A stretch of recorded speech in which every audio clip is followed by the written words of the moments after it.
astray, caught up in the games they play. High-speed chases gone awry, serious turns into pie in the sky. Just out of jurisdiction, laughter and a conviction.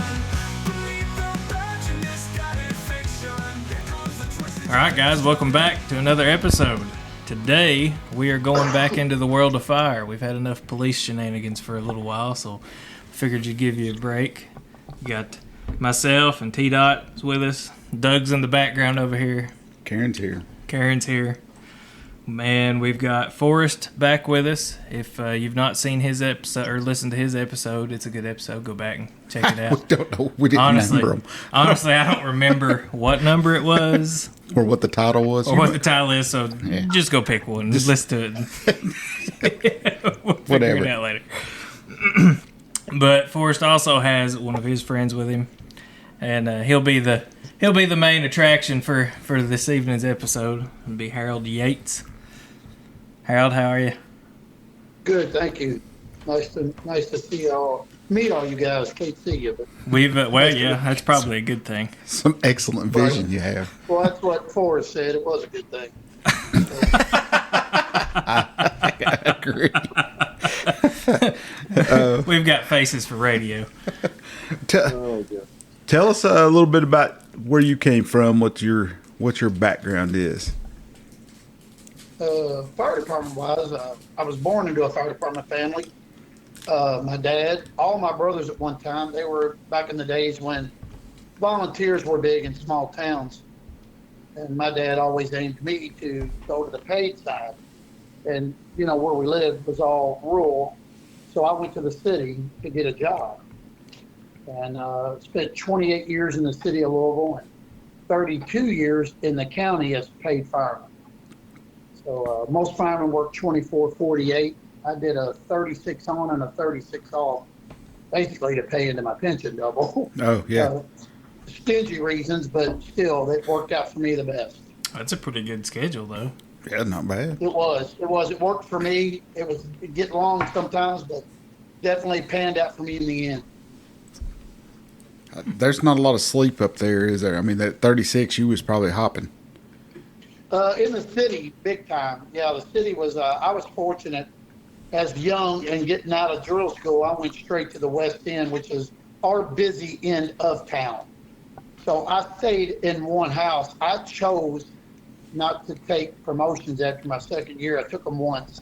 And I stayed in the same house for 28 years in the West End of Louisville, which is it's a little bit rare. There's only a few people I know that have done it. So I always consider myself lucky they never messed with me and left me alone. So I got to see and do a lot of work. I was very fortunate. Yeah, normally. I think how busy his house was. I took an overtime day down there, and during the night, I went to bed. Those guys were all sitting up and they were playing cards. And in that night, I made 3. Oh, a ball bat bed and a house fire. And we would come back, get in bed, and 30 minutes later we were up. And that was, I don't think that was that uncommon for them, but I remember when I left that morning, I said, I will never be back here again. And it didn't seem to faze any of them. That was just. The weirdest thing about that, the pistol whipping was 2 firemen. It wasn't even a run. It was done right there in the firehouse. So we still count that because we needed an ambulance.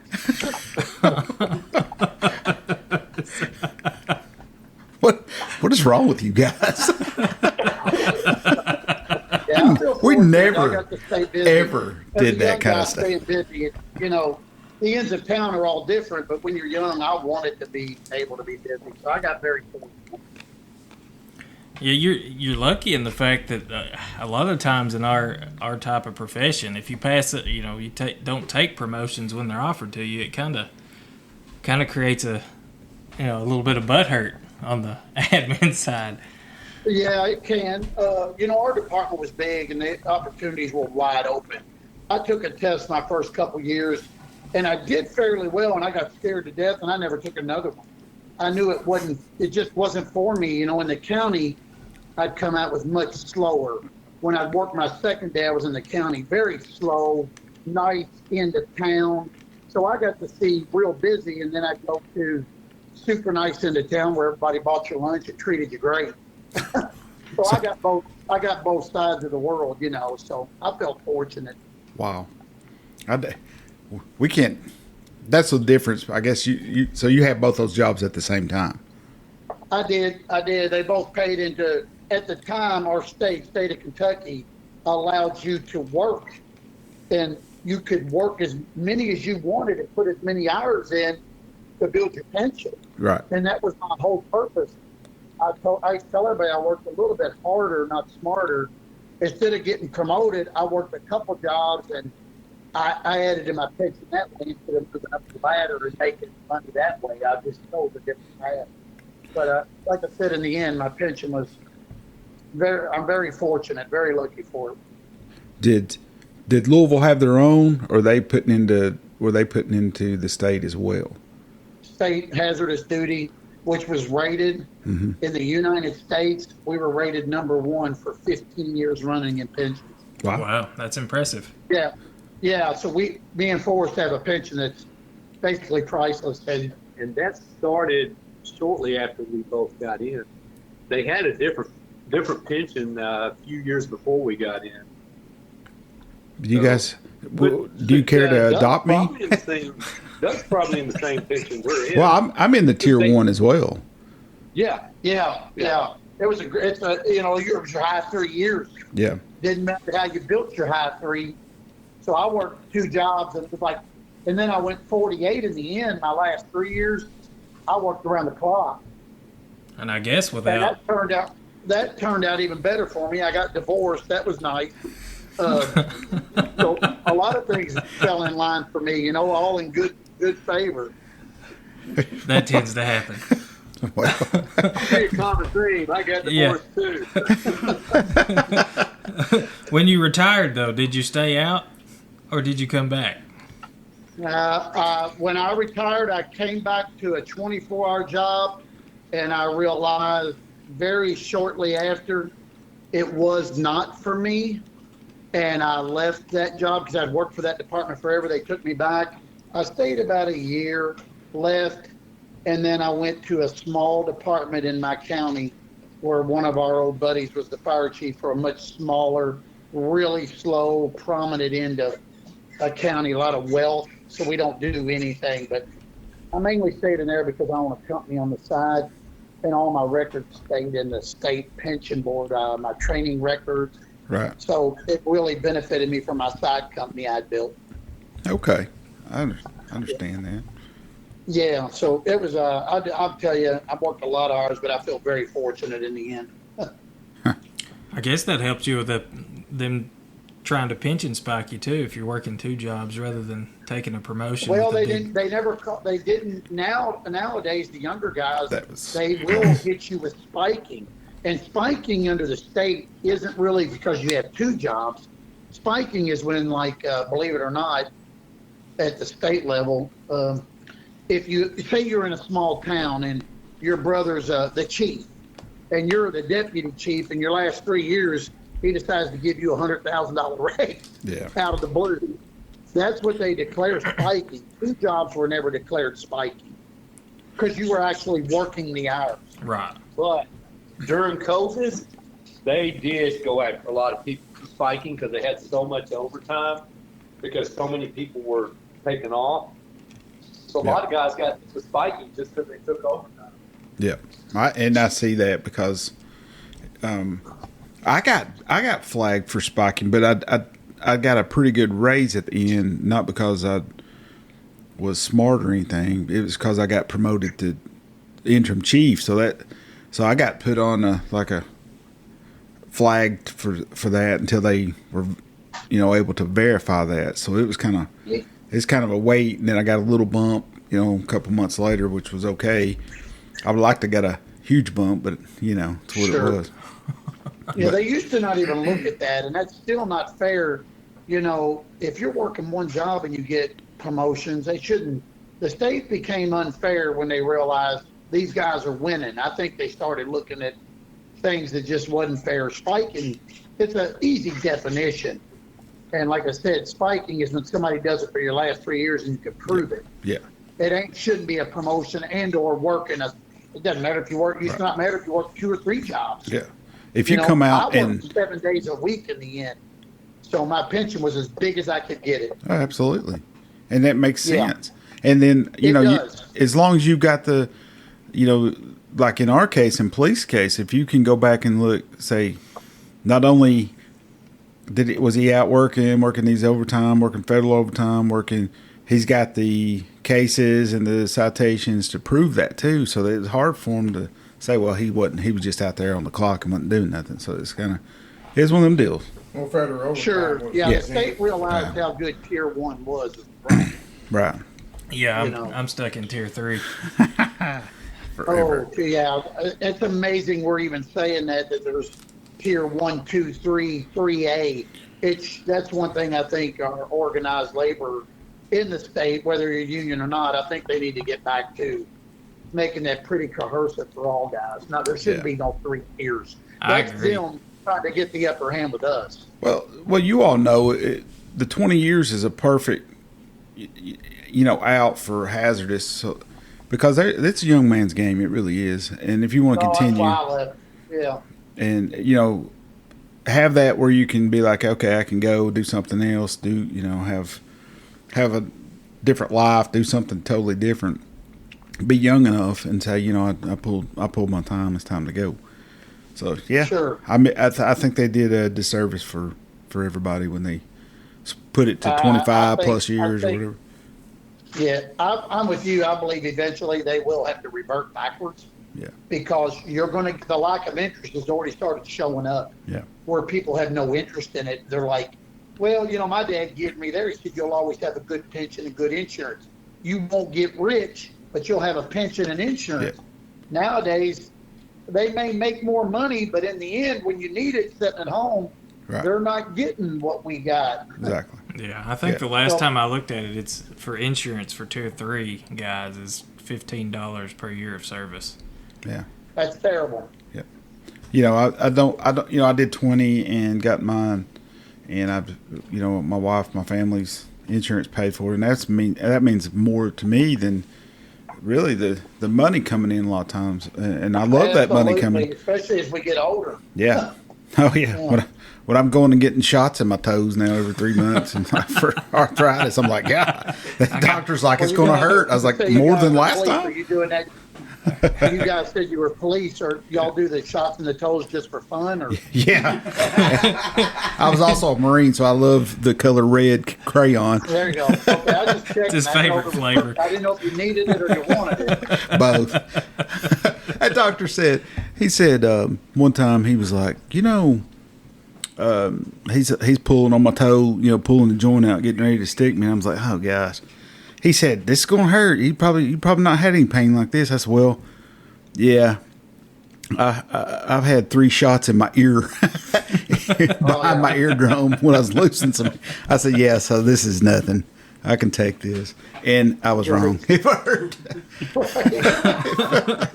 He hit bone. I was like, I hate him to this day. So when did you get hooked up with Forrest? When did you all meet? Hey, it's a long story. We were on this mountain camping on that night. I did that to you guys early. We didn't record that early part. It's real simple. You guys will understand this. When we applied for the fire department, we used to go to what we call the Civil Service Board. And you'd walk in and they'd tell you got to take a test, what do you want to apply for? They would have police there, fire there, and EMS. They would have every city job there. And you basically took the test. The only difference was if you passed the civil service test, you became a fireman. If you failed it, you were a police officer. I knew it was good. Basically, me and Forrest passed that test, and that's basically how we looked at it. I thought, oh man, we want to be in a room with this guy because we're both going to end up on the fire department. Fair enough.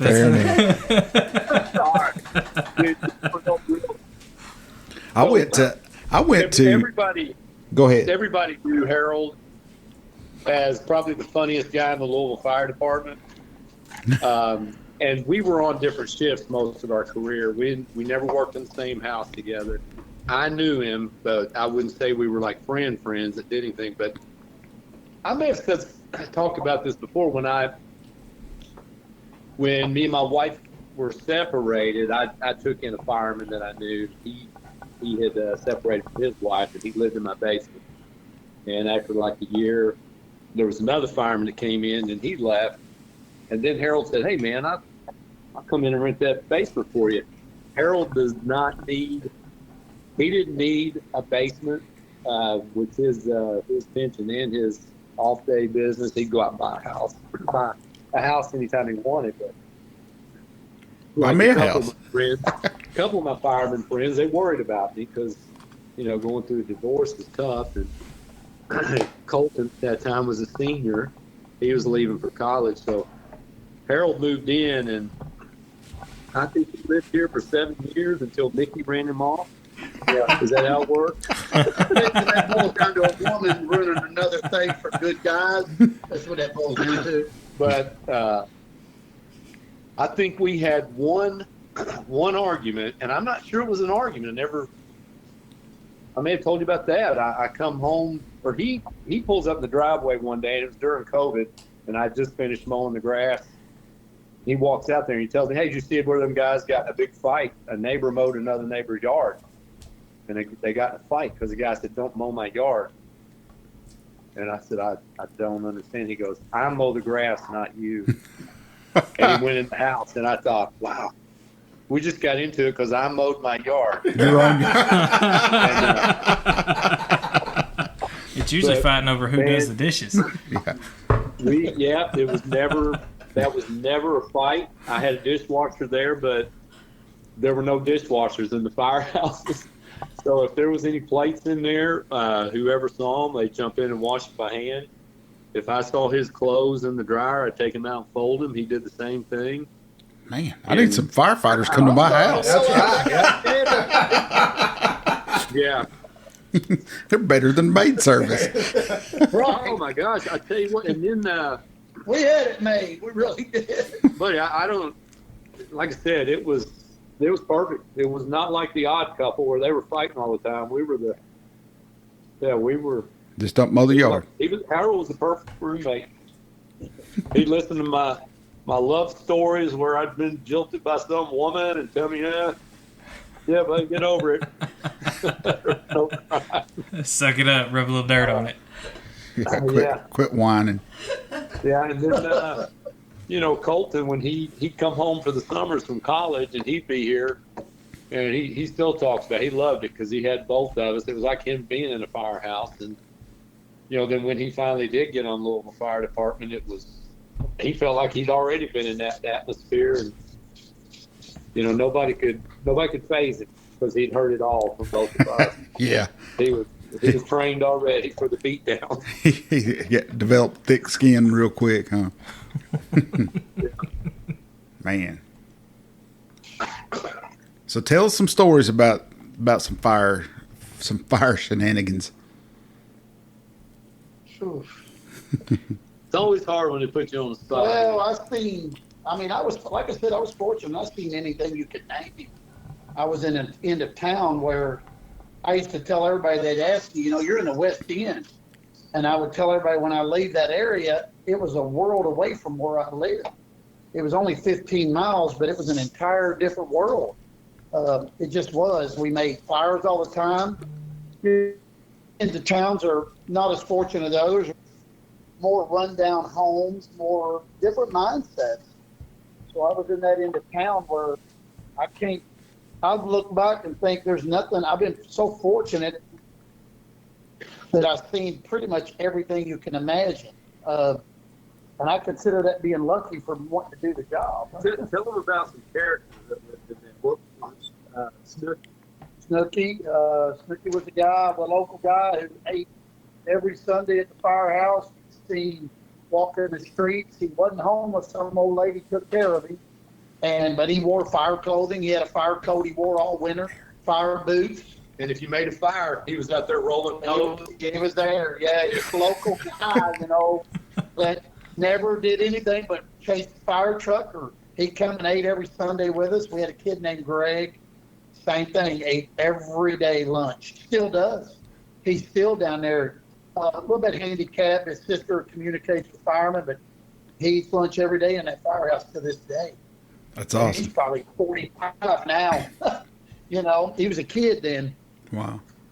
So yeah, I got fortunate enough to see, from fire runs, some things that stand out. Like we had an 18-inch snow one night. None of the vehicles would get around, and I got fortunate enough. I was driving a district chief, a major, and we make this house fire. We pull out of the firehouse. We're in an open cab pumper because our cars there was too much snow, so they had put us in a big pumper to get around better with chains on the tires. Right. And I remember pulling out of the house from this house fire that was only about blocks away. We're going real slow. We're in this open cab pumper, and we turn the corner right in front of the firehouse. And the maid said, I hear the major go, "Well, you don't see that every day." Well, here comes this lady running down the center of the street, and she's naked. I mean, 100% naked. And she runs by the truck in the opposite direction, and she's yelling, "I'm going to my mama's house. That house around the corner's on fire." He's like, "You don't see that every day." I said, "No, we may never see that again." I have so many questions. Well, she had been in that apartment building, and she was heating like some people do. She had a stove on these old buildings, and this place caught fire. She had been in the tub. Oh, we found out she was in the tub, and when it caught fire, she basically just hauled ass. She didn't want a bowl. Yeah. No, she was, and it was, when I say cold, we were amazed that, here we are, two tough guys going to a fire. We're bundled up like there's no tomorrow. She's running down the street naked going to her mom's house. I wonder what her mom said. That's my question. It may not have been the first time. She didn't have time to get her clothes, and in her defense, that 3-story house was on fire, the whole thing. Just a bunch of good. I had a great time. Tragic stories, of course. Of course. You don't like that, but a lot of crazy stuff. I was driving a district chief once, and we make a house fire on a Sunday afternoon. And, you're like, know before you go with the fire department theory. You need to know where you're going at all times. And we did not have cell phones with maps on. Yeah. Right. I'd be lost. A big map on the wall. So we had a huge map on the wall, and I remember jumping out the car, and it's several calls, big house fire. And he looked at me and he says, I said, "Hey, this little area we're headed to is it's kind of an iffy area. It's got a triangle." He goes, "I know where we're going." I said, "Okay, great." So I jump in, and he tells me to go down Broadway, and I go down Broadway, and he tells me to turn, and I'm starting to notice that we're driving around, it felt like for 3 or 4 days, and he doesn't really know where he's going. And I said, he looked at me and says, "You know where we are?" And I said, "No, you told me you knew where we were going." So he goes, "Gosh dang it." He rolls his window down at a stop sign and asked the lady at the car, he goes, the street signs were missing. He goes, "Ma'am, what street are we on?" And we're looking for this house fire. And, things like that. It's just good, crazy stuff. Yeah, he asked this lady at the stop sign, he says, "Hey, what street are we on?" And we got the lights and sirens on. And at the dinner table, he tells everybody, he goes, "That was the most embarrassing thing that ever happened in my life." And he blamed me. I'm like, "You're the one that said you knew where you were going." Howder's the captain. I think I told a few stories about him. He was my captain before he made major, and that happened with Harold. Nikki thinks I need to get him on here sometime. He was a great guy. Absolutely. We always called him Johnny Bravo. We may have to make a trip up there and just have a big round table with Oh, I don't know if I want to be outnumbered by firefighters though. Even better, Howder's down close to Miami. I think we need to go on a road trip. absolutely. Hey, I'm all for it. Down there. As long as I don't have to fly. I'm flying. I'll see there. Didn't leave 3 days before. Yeah. We flew this summer, but I was stuck in an airport going 9 hours on the way there, and I was stuck 6 hours on the way back. Oh, I hate them. The airports are super iffy right now. Yeah, I've seen too many of them flying out or falling out of the sky. It's not. I said the same thing the other day. It's like one a week, and that's a little scary. Yeah, right it's not. now. It's not so much the flying that scares me. It's the sudden stop and hitting the ground. Right. Chicken. That old hitting the ground thing don't sound like no fun. Actually. Not at all. I trust it. It's safer than driving. You got more Come on. trust than I do. So Harold, I hear you might have been involved in a few pranks in your career. Yeah. There's plenty of those, but those were passed on through the years. I was fortunate. The old guys, they would. There were traditions. Your first year, basically, they owned you. I don't care who you were. You were their new guy, and that was it. I was told when I come on, you're the service truck guy, even when you're not here. I was worried about our service truck in the bay when I was at home. I thought it was my responsibility to keep it clean, even when I wasn't on duty. So, yeah, we had there were several things passed on, and it's easy to anybody or anyone at any time when you're there 24 hours, Yeah. It's just the pranks they're endless. They can be endless. And we were fortunate enough, we were in the West End where nobody really messed with us. Not everybody wanted to be down there. So we got by with a lot more stuff maybe than a lot of other people would.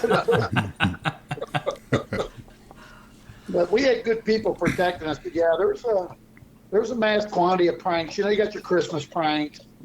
They would, or the rope pranks where, they tell you, you had to tie ropes at the end of the year. You had to show them you could do your knots, and they'd tie you up. They put your rope on. They put you in the hose tire, and they hoist you up to see if you're not. Right, yeah. And when you're new, you think it's part of the test until you're hanging in the hose tire for 2 hours. They would come and flyer you. While you're hanging there, spin you around as thick as a dog.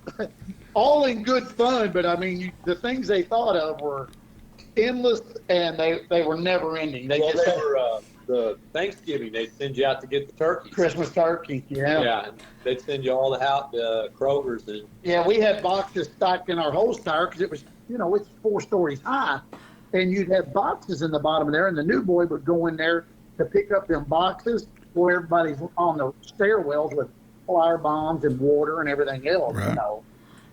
It was just easy. When you're there 24 hours, of course, you also got to remember when you're down and you're with 18. We had a dorm. We had 33 beds in our dorm, and and only 11 people. Shit, so you slept across the room, but it was nothing to hear that all night with a new boy. Something was going on all night long. Tell them about cashing the check.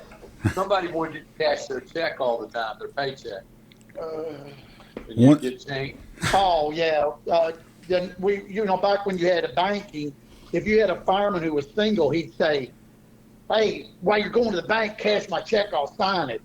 Well, they told me it was popular. If you cash anybody's check, tell the bank you want the whole. If he made $800 for 2 weeks, you'd get it in change. Oh gosh! You'd bring back rolled quarters and pennies, and then they'd never ask you again. Because it was always Friday, and you gave it to them at the end of the day. Well, they got all that change for the whole weekend. That's awesome. I love it. It was an amazing. Did you say you came back and the back of your car was about to break down? It had so much change in the back of it. I had a Continental that had an air ride system. Yeah. And it hunkered down with all the money and the change in the back of it. It hunkered down. And I think to this day, I still think it broke that airbag on that Continental. They would pass that stuff on. It was all in good. When work came, no goofing off. You know what I mean? Yeah. But up until then, there was a lot of time during the day when you were around. You know, it was endless. There was tons of stuff they could do. That's awesome. Yeah, we played pranks, but they tended to hit the news, and we'd get in trouble for them. So, Oh, we had several hit the news. we had one dude. We're like anybody. You don't know everybody you work with.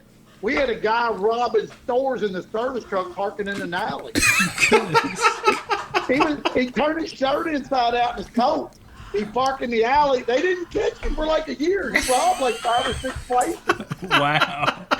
Yeah, and then they said one older lady said, I think I seen that guy get in a fire department car. Sure enough, this is back before there was a camera. Yeah, sure enough, this guy's been robbing. He robbed a drugstore. He robbed he robbed 4 or 5 places in the service truck. Well, we had a guy that was a serial killer, too, didn't we? We did have a guy killed a couple women. Yeah, he Wow. prostitutes, and I think he electrocuted. He did electrocute them. Yeah, you never know who all you're working with. Took one down to had her in the trunk, and he was going to throw her in the river. And when he opened that trunk, she jumped out fighting him. I think, yeah. So I got caught. And then my first night, I went in there and found a bed, and they said, hey, you know whose bed that is? And I'm like, no. And it was that guy's, and I still didn't know who it was. They're like, he's a serial killer. Good night, new boy. You know what? That poor woman, she still probably liked that firefighter better than she did the police that showed up to help her. Oh, yeah. We had, like I said, that dude, the police even admitted, I remember an old article in the newspaper, that one of the detectives had said, what's weird is this guy, it's like after about a year, they said, this guy's robbing stores like every 3rd day. Well, we were only on every 3rd day. It was like nobody could catch on. It was a fireman. That's hilarious. Wow. Well, there's a bunch of unsolved crimes. I need to go back and interview some firefighters. We got some cold cases. I need to go to the fire department. Yeah. Well, they're notorious for wanting to fire, so they go out and start it. You'll find this interesting. They had an article in the newspaper once. There were people outraged because they discovered this dude they had put in jail for murdering these couple women. They had found out that he was receiving he'd been in jail like 9 years, but he received this pension check up at the reformatory. His commissary was great.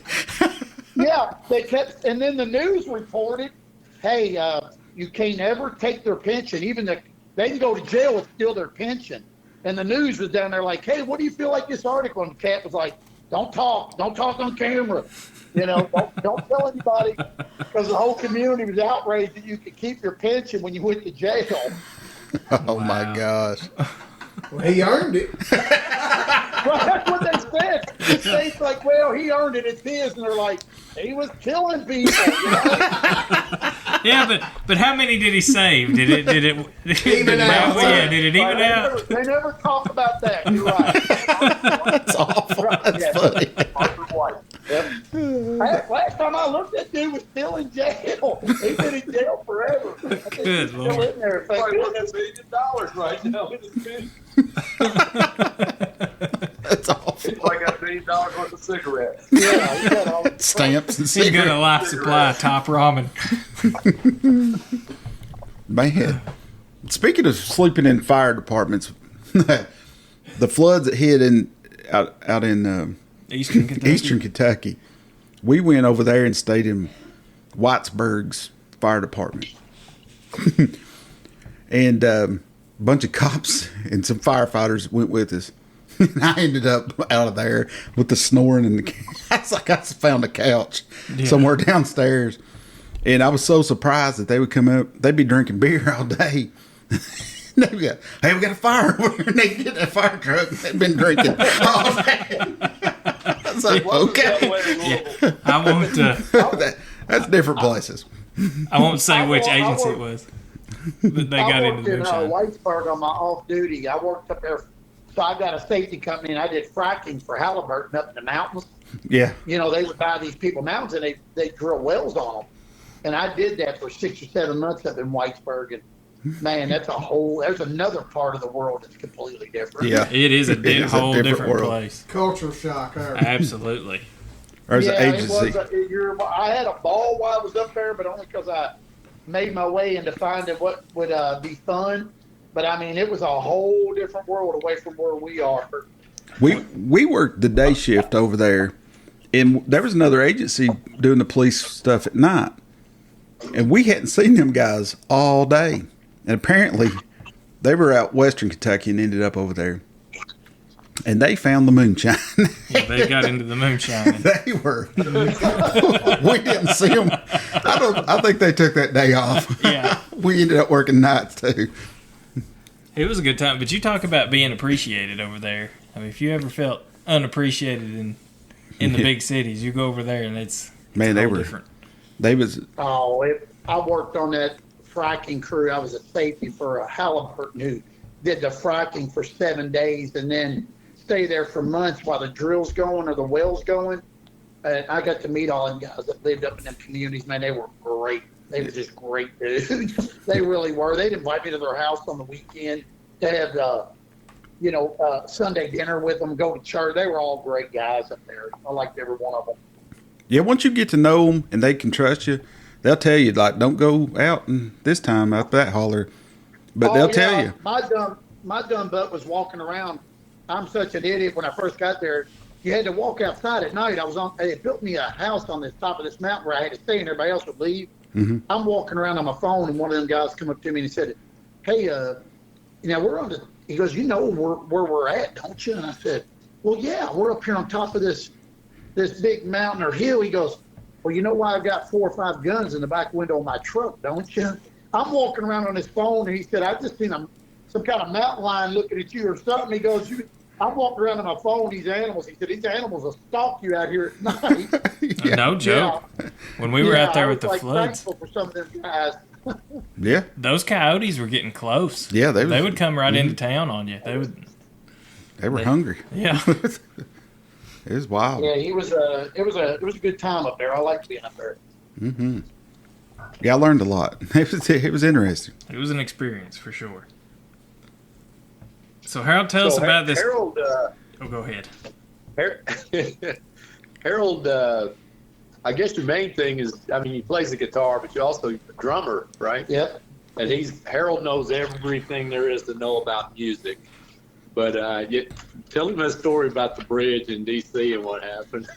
I danced by, so I was I'd go to D.C. to the fire academy to do my county job. Maybe once a month I'd sign up for these classes that I never took. But I'd go up there and I met all these people and I'd party with them and have fun all weekend basically on the department's dime. They give you this money to go.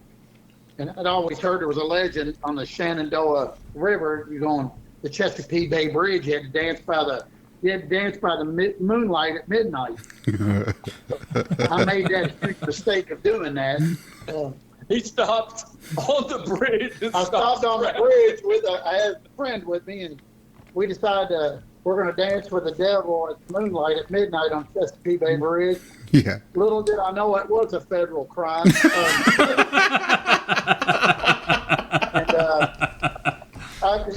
I'm gonna tell you, I can still feel that woman judge spitting in my face. They were pissed.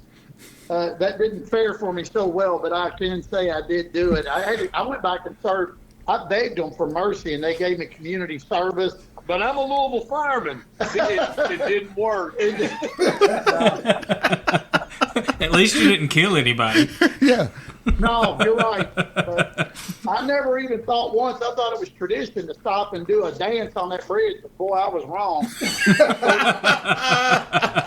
According to the police up there, I was one of the only ones that ever caught doing it. So I think a lot of people lied about that.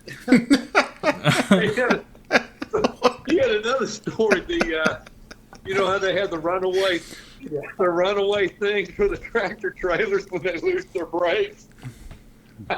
Yeah, Tell him that one. I had a car full of people, and I'd planned on A rental car. a rental car, and I'd planned on screwing when there was 4 people in my car and we're singing songs, and I had planned this whole time I was going to drive off, and I'd never been on one of them roads. They were called runaway truck lanes coming out of the mountains. Right.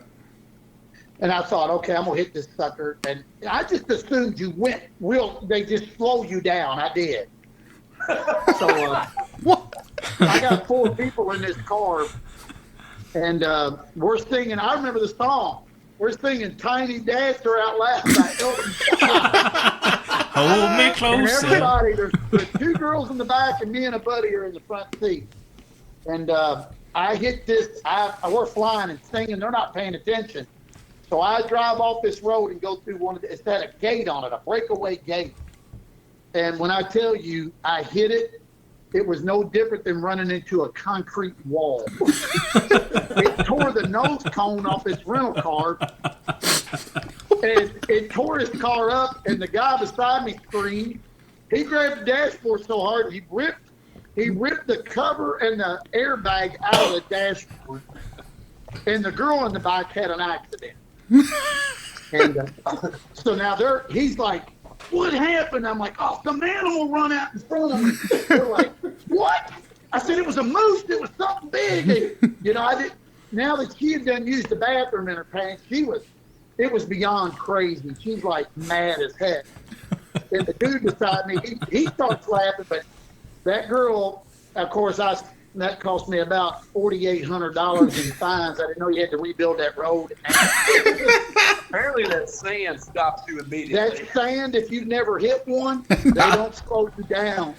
They stop you, It was crazy, but I paid I had the insurance on a car, but I still paid about $2,000.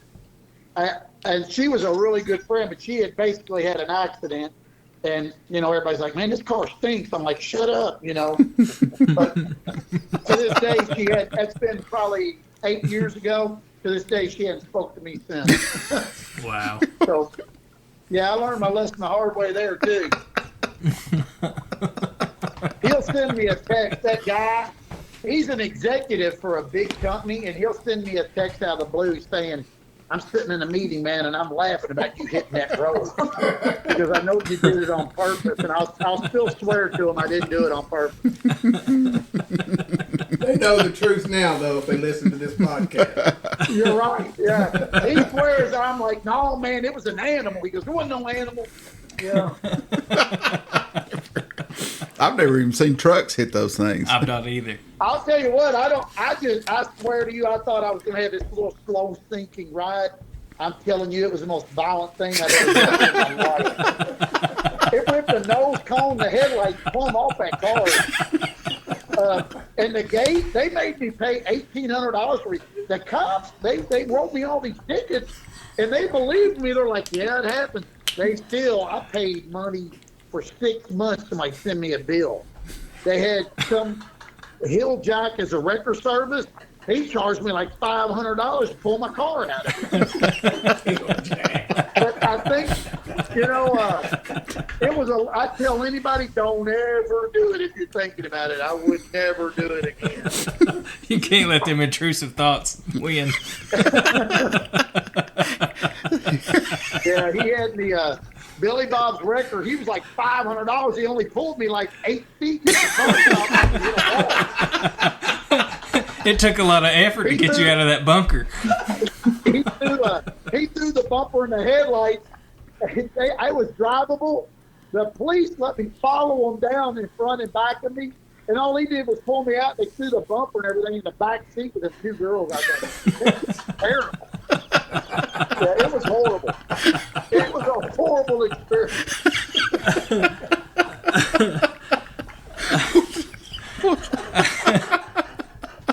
Yeah, it was. And I did like her as a friend, but boy, she never spoke to me again. I called her from a strange number. She answered, and I said, "Hey." Click. Yeah. She never got over it. I can vouch for that. I don't know that I blame her. Right. Yeah, I don't. Actually, I don't either. It was pretty violent.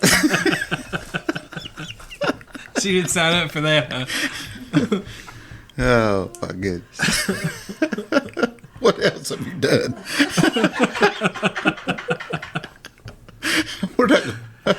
We don't want to get you put in jail. I think some of the things I thought were funny, not everybody else did. I'm gonna be honest. They're funny to me. It wasn't funny to you at that point in time either, I don't guess. Oh, I'll be honest with you. I thought it was gonna be hilarious, but boy, I can tell you right now, it was not that nice at all. That state trooper, he wrote tickets for a half hour. Well, they do that anyways. Was you back in Virginia or where? The Chesapeake? I was. That's exactly where it was. I know. I bet you was coming through Bristol and around back down towards North Carolina that way on like 77, I bet. You're exactly right. That's the right. I know the one. Because I was tempted. I will tell you the truth. I planned it, sucker. I planned it. I'm not lying. I planned it so heavily. I thought, I swear to you, I would have bet my life savings it was going to be smoother than it was. It's a premeditated 46. Enterprise put me on a no-winnow list for like 2 years. I didn't even know that existed. I didn't think you could get blacklisted. He said he's a rental terrorist. Yeah, they had me on a do not rent a car to this guy list. That's crazy. Oh, I know that's I know where you were because I just drove through there this year. Oh, I'm telling you, don't ever. Hey, if you even need one, I'd recommend not using it home. You're better off direct. Just ride it out. Just ride it. Just take your chances. Just take your chances. Yeah, next time I'll just hit a semi in the back end. And that was the end of his Uber career. Wow. So I'll tell you another story about Harold. So he talked about now he works for another department. It's every sixth day, and that department it's in one county north of us. But a lot of Louisville firemen that have retired, they end up there, and it's kind of a time where they can get together and have coffee. And I worked up there until I went full time at this department. But so what would happen is, and I don't think Harold ever knew I did this, I would start noticing the coffee cups were missing. And then he took my Superman cup, my favorite one. I'm like, oh, God, it's I got in my car. And I go up there to that department. I walked in. I saw some guys there sitting there having coffee. They're like, hey, Forrest, what's going on? Come get my coffee cups. And went in there and opened the cabinets, and there they were. My coffee cups. There was my Superman cup. I walked back out with them all in my hands. Good seeing you guys. That's awesome. That's so funny. Now Doug knows, but Harold married. He was the pastor for me and Mickey. Okay. And That's awesome. so he had to get ordained, and Harold's so busy that he can start dragging his feet. It was getting closer and closer, and Mickey's like, I don't know. I said, I think he's working with somebody in Haiti. He's getting his pastor license with something in Haiti or something. He's like, what? I said, I don't know what it is. Is it like a witch doctor thing? I said, I don't know. Some voodoo. I ended up having this. I had actually a really good guy mentor me. Now, he was in prison. His name was Charlie. He was out in L.A. But I'll tell you the truth, I think he was misunderstood. He did a great job. He was very Christian-like on the phone. And it cost me a fair amount of money because it was $250 to talk for a minute. But he was in the end, he ended up being a great mentor. Yeah. Oh, my goodness. It's beginning to make a lot of sense. Didn't he have some Bible symbols on his forehead or He something? did. He ended up dying, rest in peace. He died not long ago, but once again, I think he was a great mentor when it comes to learning how to marry people. Is it Charles Manson? Hey, you know him. You must be a minister too. That's good. Yeah, he was a very, very knowledgeable guy. Oh my gosh. Mickey was very confident. Oh my goodness. I tell you, it was fun when Harold was still living here. Once we got married, when the day went by that Mickey did just roll her eyes at something he was doing or saying. How long did he live there while you all were living together? Married. Or after married, yeah. 6 months. 6 months, yeah. Yeah. Yeah, she notched up her game to get rid of me. It was kind of sad. I didn't want to go. Now I'm not joking around. It was really, really hard because Harold, I'm an only child, but it was like I had a brother. Yeah. And like I said, we never didn't get along, and I don't think you never grew up. Until the third person come along, and I noticed me and him starting to argue when she kind of picked her, and that was a little disappointing. we never argued. but Harold's joking and pranking all the time. Mickey's just kind of like, hey, I'm not getting in the middle of this. I said, dude, I'm not doing this. I love you both, and I'm not doing this. We had the world's toughest looking dog till she came along. We got a Doberman. Yeah. Now he wears bows and he looks like a sister. Yeah, I went out and bought him a plaid collar and took the spiked leather collar off his neck. Now he is the sissy. He's weak. He wouldn't. They tried to register him about 6 months ago, and they said he's no longer a Doberman. They wouldn't even let him register him as a Doberman. He's a poodle. He's a Doberman poodle. He said he was in a poodle. Yeah.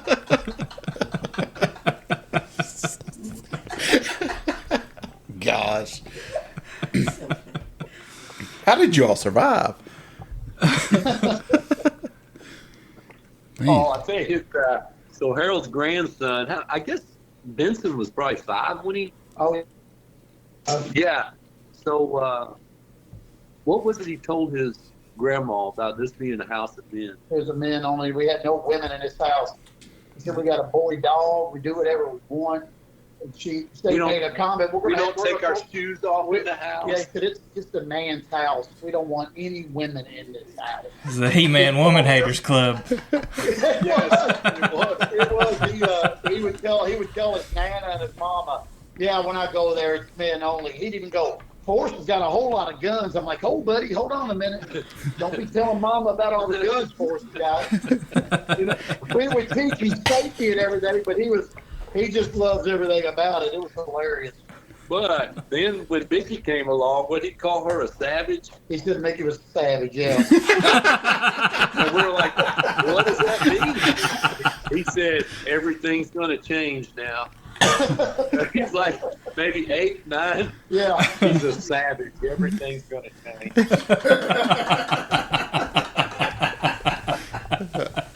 Oh my gosh, that's great. Invasive species. Yeah. Yeah. So funny. So, Harold, do you have any more children? You've got the have 2 grandchildren. girls. How many? 2 girls? I had 2 girls and I got 1 grandchild, and I've got my second grandchild on the way. My daughter and her husband she works at UK, and they've been trying to get pregnant. They've had a hard time for like 5 years. How come I'm just now hearing about Yeah. this? That she's pregnant. And she is, and so they're keeping their fingers crossed that this one will go okay. But they've had a hard time. But I've got 2 girls. My girls are both graduates of UK.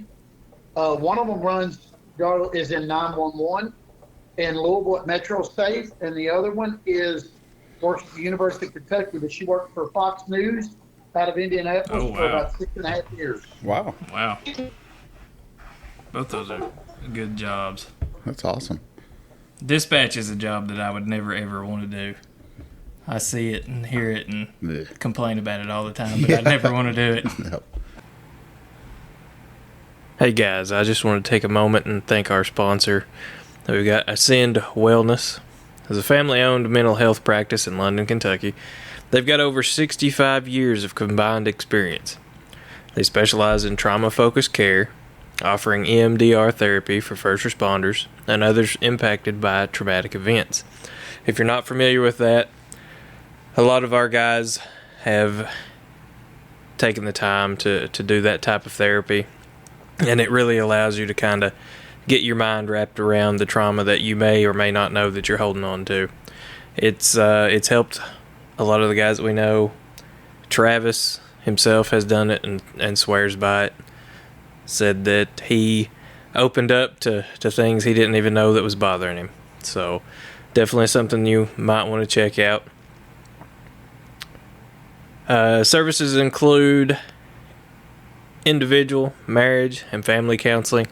Let's be honest, as first responders, our marriages, our families sometimes take a second seat or a back seat to the job. So I can't imagine that any of us would ever need marriage counseling or anything to fix the problems at home. Hopefully you don't, but if you do, they're good at what they do, so they can help you out there. Family counseling, MAT, substance abuse counseling, parenting classes, supervised visitation, and medication management, all delivered in a supportive, client-centered environment. They are located at 148 Commercial Drive in London, Kentucky, and Ascend Wellness is here to help you rise. If you are interested in visiting or contacting them, you can find them at ascendwellness.org or call 606-260-8532. I did it one 24-hour shift in my life. Is the worst. I'm not lying. I'd be homeless if I had to do it for a job. I went home thinking about, did I miss calls? Did I transfer this? It was mind-boggling. Yeah, being able to gather information like that and disseminate information and log it all at the same time. I couldn't imagine how many calls they get at Louisville. It's my daughter, and luckily my daughter she's moved up to some supervisor. She's to get up with it, which is what you want. You want somebody who loves it, but it's unbelievable. Like I said, it's just mind-boggling. It stayed on my mind. I did it one day, and I'm not kidding. It was on my mind for days. Like I forgot something, or did I send the police and the fire? And it was stressful as all get. It was way more stressful than my fire department job. Yeah. Yeah, we got. Not to be mean, but she would have her days on the radio. I never met her, but she sounded like a grumpy old lady. She'd get really nasty on the radio sometimes. And they sent us on a car wreck, but they didn't say whether to go eastbound or westbound. And they were sending companies from both directions the other way. So I got on the radio and I said, "Radio, do you want us to make that eastbound or westbound?" But she said, "Make it the way you always make it." And I was like, okay. I make it both ways. I don't. I'll go straight. I'll go north. Right. We'll jump the median if we have to. When in doubt, you run it out. Yeah. Well, I mean, I don't blame them for being grumpy. They deal with overgrown men children all day long. So, Buddy, when you have a storm blow through, I don't know how they do it. Like trees down, power lines down. I tell you, the most confusing call is a wrong way driver getting on the interstate down here, and it happened, quite often. And they would say northbound and the southbound side, and I would freak out. I didn't know what to do. You vapor lock. Yes, I was like, I don't know which way to go now. It is hard. It is confusing trying to figure out where you're going to get on to head it off. I was like, they'll turn around. They'll figure it out until they don't. You hope. Then that makes Fox News too, or national news when they don't go good. Yeah. Yeah, the last awful. one was bad. So, but yeah, that's confusing because I'm in a town now and I have zero idea where anything is. So I'm just trying. I just know where I go. And you're asking me for directions to places, and that's terrible. I was like, where is that, Dylan? No, I don't know. The other day, the other day, it was me and another girl going to a call, and she's not as familiar with the area either. So I'm behind her. We're going to a domestic. Neither one of us knows where we're going, but we're running lights and sirens to it. All over town. Following GPS. You gotta at least look like you know where you're going. I've been there. We didn't know where we was going, but we was going there really fast. Right. So Harold's the one who did the Lucky Charms. You all knew that, right? Okay. So yeah, Harold's the one that picked through all the marshmallows and then put them back in the box. Man, well, that's some right. dedication. So for everybody listening that wants to go back and listen to Forrest's episode, the name of that episode is Lucky Breaks, Lucky Charms, and Fire Alarms. Yes. So that's the one. So Harold even made the title of that one. Yeah. That's a lot of dedication to do that. That guy, when he still talks to me, brings that up. Like he's still hurt. Oh, he's hurt. Yeah, he's like, yeah, there's one of them Lucky Charm marshmallows out there. I'm like, well, buy another box. Yeah, that was that was the department that I'm in now. And when me and Harold were there on the same shift, there was one guy, I always called him Baby Huey. I just say he's soft, and he would sit out in his truck because he didn't want to come in there and have me and Harold getting on him. So he'd sit out there till the start of his shift when we were going off work. And we heard the door open, and we looked, and he was trying to sneak in and go to the bathroom. He had to go to the bathroom. So then he tried to sneak back out. We're like, hey, where you going? He goes, I'm going out to my truck. We're like, no, get on in here. Get on in here. He goes, no, I'm good. We're like, get in here. You can't have thin skin in these type of jobs. No, I would have never. My first day, I vividly remember my first day. I walked into a kitchen, which was normal in the morning, with another shift there, 12 guys. And the first guy looks at me and says, can we help you? And, of course, I've got this brand new uniform and all this stuff in my hand, looking like some weirdo, that's all fresh pressed. And he goes, I said, well, I'm supposed to be here. He goes, well, what's your name? And I tell him my name. He goes, what do your friends call you? I said, he goes, we don't care what your friends call you. We're not your friends. Get out of here. That was my first day. They let me stand in that bay floor for like 9 and I'm screwed. That was every day for the next year. That is hilarious. Yeah, them guys were good at it. They set you up for failure right off the bat. Oh my God. Oh yeah. I was out in the bay when he come out there, and he had pulled his boat in. It was like a Sunday, our first day. He had his boat in the bay, and he said, don't stand there and stare at my boat, new boy. Go outside. Then I walked outside and stayed there. They had many ways of getting him. What would you say is the best prank that they've pulled in your career? Oh, golly. We can't tell that because it's yeah. Seriously, the funniest ones, we're all grown men. The funniest ones are, at night, you'd see somebody duct taped to his bed. They'd get somebody duct taped to their bed, tie them up, put them in a hose tire. Yeah, I've seen a guy on the roof in his bed. Yeah. That's awesome. Yeah, Screaming. I'd be afraid to go to sleep around you all. Yeah. Well, with your first year, you don't sleep at all because you know that they would tell you, hey, get some good sleep, new boy. I'll see you in a little while. And you'd be like, oh, crap, I can't go to sleep. You stay up all night. You knew they meant it. They meant it. I say the worst one I saw, do you guys know what a spud gun is? Yes. Yeah. We had a guy that was a plumber by trade. He makes spud guns. And they were using WD-40 as the igniter. Ooh. And they were having fun shooting the big metal dumpster with the potatoes. Well, you'll always have one person who goes too far.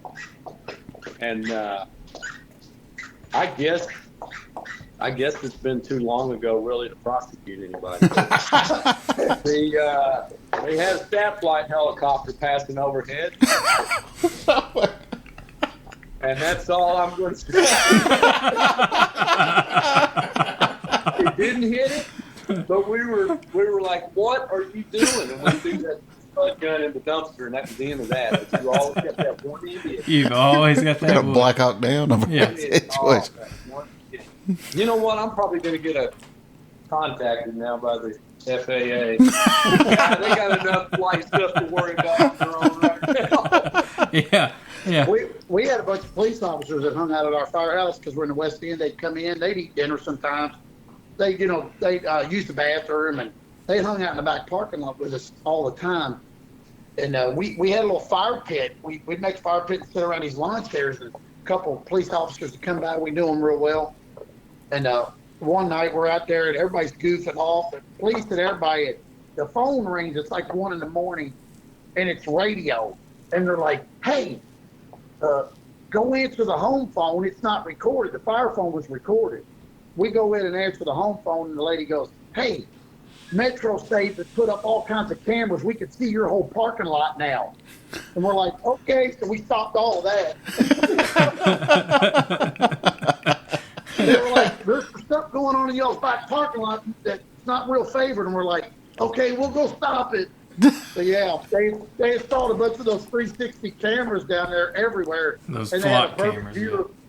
Yeah, they had a perfect view of our back parking lot. Well, wasn't they throwing rocks and busting y'all's windows and stuff? Oh yeah. They had a off parking lot, but they throw rocks and bust their. I always wonder, why are these guys wanting to be at this house? It's a bunch of delinquents. It took delinquents to be in up there. And get to see everything, that's for sure. Wow. That's something that I miss. We had a pretty good relationship with the firefighters here for a little while. We would hide when we went over there. They'd open the bay doors and we just pull cruisers in, so that nobody knew it was even there. Then we'd make fun of them like we wasn't hanging out. We had several police officers that hung out. They'd eat dinner with us. We had a good relationship in the West End with all of them. That was a safe haven for them to use the bathroom, eat food they could trust. Yeah. That's nice. It's nice to have a good place that you trust to poop. Always. Oh yeah, absolutely. That's back when the brotherhood was good. We had a pretty good brotherhood back then. Oh yeah. It's a little. I do believe from what I hear from everybody in the departments, it's changed, not for what I call the better. I think some of that's changed for the times. I think it was a lot better back when I was younger in them days. Everybody got along real well. Oh yeah, it's a big difference now. I remember we at the department we were at, we had a couple. Well, I know one supervisor. He was a fire chief at the county fire department, and Right. so it was a volunteer. So, but anyway, he'd be on duty, and the fire come out. He'd just leave whatever he's doing with us. And, I gotta go fight fire, boys. And he'd just leave. And, It wouldn't matter if it was a wreck, a domestic. He was gone. He's gone. And one It time, didn't matter. Those were better days, period. You're right. and we got they had a nice firehouse. I mean, it was spent a lot of money on that thing. And upstairs had a complete kitchen. They had the biggest TV in the county. I mean, that thing was like 100 inches. Oh yeah, back then, it's huge. And we'd all go up there on third. We worked third shift, and we'd go up there on third shift, and we'd cook. We'd cook sausage and eggs, bake gravy. We just have a big time. Well, evidently, somewhere down the line, somebody saw us down there or complained about it. But one of the other supervisors was a lieutenant. He decided to come out one night and spy on us. And, needless to say, things didn't go well after that. We never went back to the fire department to play cornhole and watch TV. But, that didn't stop us from playing Rook and Dispatch stuff. Apparently. It was a different time. It was a lot better. It was a better time back then. I agree with you. Oh, absolutely. Well, back in those days, they took care of their business. Yes. If a guy did something goofy, it was taken care of and it didn't happen again. Right. I think it was a better way of doing things, in my opinion. Yeah, you policed your own is kind of the deal, Oh, and it didn't. We make runs with the police in the middle of the night. I remember back when I first got on. Of course, the bridge going to Indiana is in our district. I remember the police officer. We'd make the same. They'd make the same drunks or guy being disorderly in the liquor store, and he'd beat someone up. We'd go over there with the police, and they'd load him up in the car, and they'd say, "Yeah, we're just going to drive him over to Indiana and drop him off." These guys, believe it or not, they were just pound drunk. They'd make their way back a few days later, but I still think nobody went to jail. They handled their stuff better. Yeah. Well, I always wondered how there were no homeless people in Louisville during the Kentucky. Amazing. We thought they took them over and dropped them off in Indiana for that 2 or 3 days. Guaranteed. Yeah. They got to clean it up, make it look pretty for all the rich people coming in. I think us and Corbin traded people for a long time there. Oh, yeah. We'd take them to Corbin, they'd bring them back. Little did we know that Rock Castle was bringing them all down. I've made many a trip from Rock Castle County down to the 49. Hauling them back. Yeah. Oh, it's fun. It got to the point where we might as well just met at the line and traded them in the cars. I think we just took them on down to Tennessee after a while. Yeah. I think somebody did take one down to Jellicoe and drop them off. Yeah. Pretty sure they did. It's happened. He may be sitting in this room. It might be. I'm taking you out of here. You're not even allowed in Kentucky. You've been exiled. That's back when you could evict people from the city. Yeah. It's just 38 miles down. Yeah. It's amazing what you can make people think and believe. There's been many a night where Doug was in Rock Castle and I'd be down in Corbin somewhere. Who's in the city of London? Nobody. They're good. We're about to head that way. Yeah. Oh. But yeah, it was a lot better and a lot more fun of a job when all your agencies got along and worked together and I think politics had a lot to do with changing stuff. Maybe not for the better always. Oh yeah, it does. And where I'm at now, so there's to eliminate a lot of that politics and stuff. They pay like your department heads all get paid the same. Your fire chief and your police chief are all considered in the same pay scale. Your firefighters get paid the same as police officers. It's all so there's not that jockeying for power. Everybody gets. So that was our biggest fight our whole career. Every contract, all we would ask for is, can we get what the police get? We hear the same thing. Well, we pay you guys to sleep. You're there all night. Well, we'd be like, well, all of us don't sleep every night. I had a supervisor tell us because we was talking about how much we get paid, and there's days that we don't do a whole lot, and he's like, well, we don't get paid for what we do. We get paid for what we might have to do. So that's what that's their that's their mindset on why they pay us what they pay us. But I tell everybody we're an insurance policy and you don't want to use us. Exactly. That's it. And we're just like the military. You hope that they don't ever get sent off the board. You don't want us coming because your house is burning down, or somebody's broken in your house, or you've had your kids are in a wreck. Yep. We're an insurance policy. Exactly. Oh man, that's a good point. So what else what are you doing now? You still what all you got going on in your life after the fire stuff? I run a safety. So I got a little bit educated more so, and I started a safety business while I was still in the fire department. Uh-huh. And I've been fortunate enough. I work with some really large companies. I got a few distilleries. I've got some automobile plants. So I've got. I let it basically kind of runs itself. I stepped away I've got a business partner, and we've been fortunate over the last, we got 31 full-time employees and good. About That's 42 awesome. part-time. So, and we're in Tennessee, we're in Kentucky. We just done really well. So it turned out to be a really good retirement gig too. A little boring because I don't do much anymore. But everybody says, well, that's where you want to get. Well, it's bittersweet when you get there. You still like to stay a little bit busy. Right. And I'll give Harold some kudos. So all these firemen, they retire and they need a little money or they want something to do. Harold hires them. Wow, that's awesome. And he doesn't.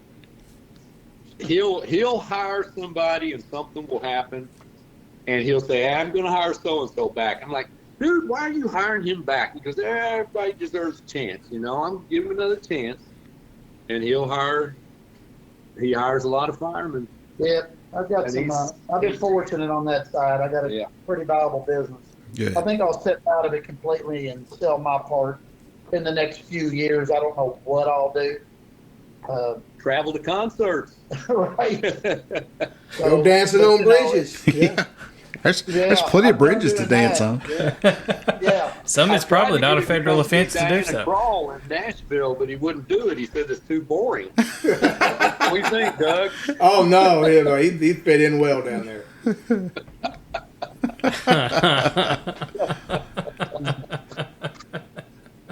I'll tell you something he does. That he visits grave sites. Yeah. And me and him went to the Memphis in May music festival one year, and it was fun, but it was a muddy mess. We didn't realize you need to wear rubber boots for this thing. We were going to go find where the crossroads where Robert Johnson sold his soul to the devil and played blues guitar. I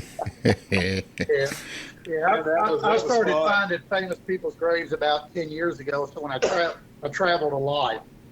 So I've seen 119 famous people. I've seen every mobster, Al Capone, John Dillinger, Bonnie and Clyde. I've seen every music star you can imagine. I just got into doing it. It became kind of fun. So I've seen a ton of famous people's graves. I've seen James Dean, Jimi Hendrix. Just everybody you imagine. It got fun. And then I backed off of it now because I kind of ran out of people to go find. Well, you could always look for Jimmy Hoffa. Yeah, find his. If you find that one, you'll be famous. Yeah. Yeah, you're exactly right. Yeah.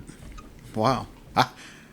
I don't know if that's morbid or cool. I kind of want to go see baseball. I meet girls at places and they say, well, what do you do for fun? I say, well, I like visiting graves. And they'd be like, oh, God, that's weird. I say, you got to try it. I say, you got to try it. And there's a bunch of graves that have rumors on them, like Hank Williams Sr. Mm-hmm. You're supposed to go, it's called Midnight in Montgomery. You're supposed to go visit his grave to have forever music luck at midnight. Right. I've done that.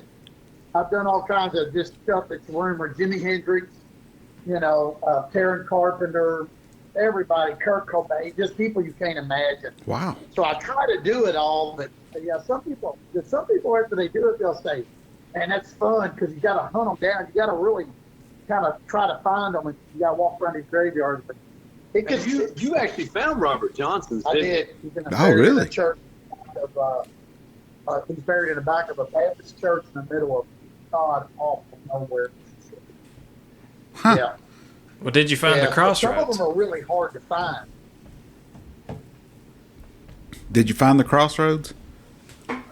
We did. But there's about 3 or 4 of them, aren't there? But there's 2, but there's only one real one, Clarksdale, Mississippi. That's the true crossroads where they built Morgan Freeman built that. Oh, yeah. Yeah, so that's known as the real crossroads. Oh. Yeah, we had a barbecue sandwich and I can't remember that little diner, but it was fun. Then we hung out in B.B. King's Blues Bar there for a long time. Up Beale Street. Had this beer that we've never been able to find again. I think it was like Ghost River beer or something like that. Yep. Yeah, that was fun. Is it a federal offense to dance in the moonlight at midnight in the crossroads? If it was, they would have found me.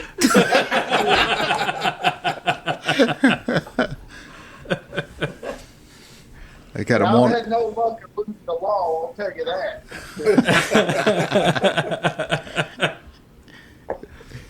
Next time you're dancing on that, just take off running or make them chase you up one of those off ramps.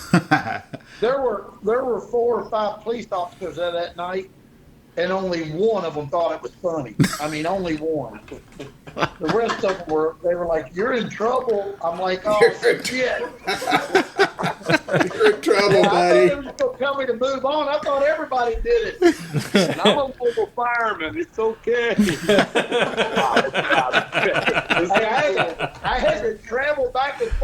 do community service. How long? I did 7 different sessions of community service. I actually gave a talk at a high school, which I thought was a bad idea. But I did. I gave some community service doing baseball fields for the YMCA. Okay. The judge ended up being, of course, smarter than me and was very fair. So, but boy, I thought for sure I was in deep shit there for a while. Oh yeah, she used my fireman against me. She goes like, "For you of all people should be smarter." She goes, "How would I have guessed you were dumber than all of them?" Well, in your defense, who would have ever thought that the federal government would care about that? But I did pay dearly for it. Yeah, she told me one of her last words were, "Well, I want you to know I'm gonna call back home and talk to your chief." And I'm like, "Oh, that's stuff too." You know? That'll be the worst part of it because they'll ride you over that for the next 6 months. Yeah. That stuff was expected from Harold, so they probably laughed and said, "Don't worry, we'll take care of it." I've been on that end of the stick too, but that's another story for another time. Yeah, I got to give Harold some props. He was a really good fireman. That's how he stayed down there that long. The few fires I did make with him, I remember they were up on the roof, big fires. Harold was he was known as a fireman's fireman. Yeah, that was lucky. If you're good at your job, they can overlook the shenanigans. Well, I had a bunch of good people. I was surrounded by good people, and I think that makes the difference when you're young. Oh yeah. Oh yeah. It's funny. So, I guess is Colton working at the department you were at now? Yep. Yeah, he's in Louisville. And he just got Harold really did some hard pitches for him to get on Louisville, and he's always he's got a good name though. Forrest's son's got a great name there. His captain had asked for him to be moved with him, so he's got a great, bright future ahead of him there, a real good future. And they sent him down there where I talked about where we did the dive rescues and the rope rescues. That's where he's going, and he's going on the truck. So he's kind of excited. I told him, I said, "Well, when you want, we'll get matching truck 1 tattoos." I said, that's the only tattoo I would get. And he said he told his captain was cracking up. That's just because y'all wanted to get them on your butt cheeks. I just got the one tattoo, "Society's Fault," written across the I'm sticking with that one. I'm going to stick with that one. It made me get it. That's perfect. Oh man. That's awesome. Hey, the next one we're coming up, so get that. Let's get a bunch of them together, and we'll come up to you guys. How about that? That's okay with me. Yeah, it'd be fun. I like doing them live, looking at you all. that makes it a little easier, I think. Yeah. Like you said, you can see and interact. This has been great, though. Yeah. It really has. Yeah, but the worst thing about that is Forrest is in some slippers and a robe. It's weird. No, I didn't want to say nothing about it. I feel like we're getting ready to wrap up, and it's been a little awkward. It's a smoking jacket. He's Hugh Hefner over there. Yeah. I'm not so sure there's anything on under. It's a little odd. I'm not saying I'm against it. I'm just saying it's weird. It's a smoking jacket. It probably wouldn't be the first time Forrest has walked in naked then. No, that's for sure. Yeah, Colton said, "Boy, a lot of people have naked stories about you, Dad."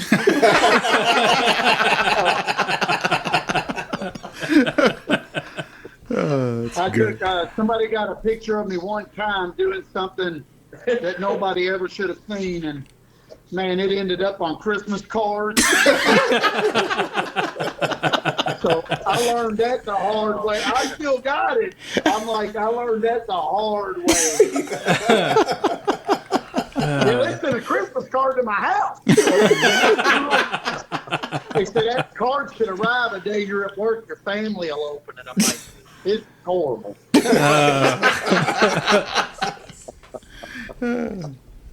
Oh, it's funny.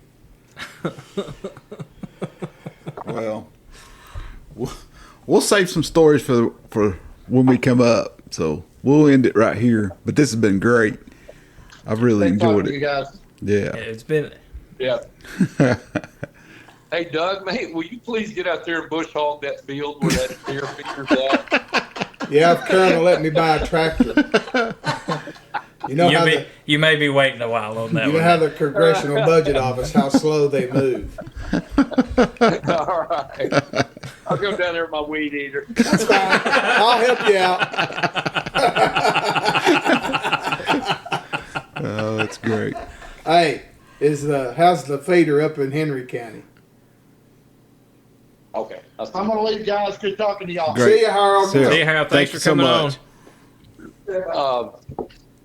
Well, I had the last picture, about 15 or 20 of them hanging off the feeder and spinning it out. They probably got 70 pounds of corn out of there in about 2 days. Well, So I went up there and put a cage around it today. oh, you did? Okay. I did. So the raccoons are just feasting over there. Yeah, and I think I forgot and left a wrench on the ground. So if they find that wrench, they'll probably disassemble that cage. It's a good possibility. Them little suckers are smart. That's what I feed anyways. I throw my corn piles out for the raccoons. At least that's what we keep telling the game wardens. Yeah, you're not allowed to do that. Yeah. Nope. You're telling on yourself. I feed the raccoons. I don't hunt the raccoons. Okay. Yeah, you can bait a raccoon. All right, brother. Hey, this was fun. We'll see you soon. All right. Love you, Karen. Love you, Doug. Love you you, too. Forrest. We'll be up. care, We'll Dylan. invade.